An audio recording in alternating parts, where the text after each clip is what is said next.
I'm reviewing the book Youth Online, Identity and Literacy in the Digital Age by Angela Thomas. I really enjoyed this book. It talks about a lot of the really important things that are going on with teenagers in the digital age.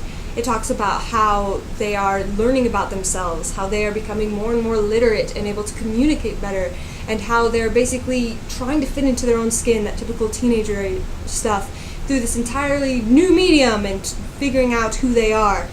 It follows 5 main basic individuals, kids between the ages of like 13 and 16, and how they are learning management skills and cooperation and communication and all that other really fun stuff.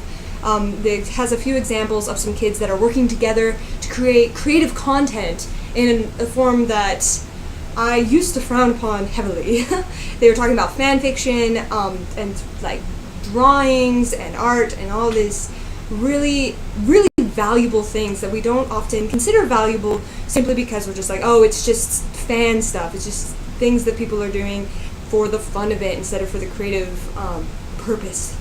And I really think that it does a good job of pointing out that no, this is valuable. This is extremely important for young kids to be working together, to be creating these content, and to be creating anything in general.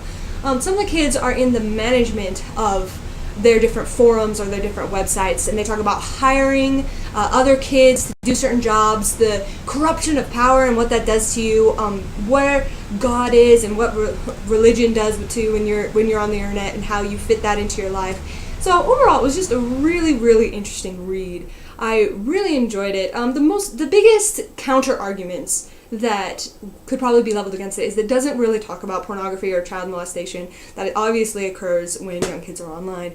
But she just says at the end that those are just too big of topics that aren't really a part of what she's talking about. She's talking about how kids discover themselves online, not about those larger problems that deal with adults mostly. So I really enjoyed it. I think that it's an excellent read. I think that everybody should read it and find out these amazing things. So thanks very much.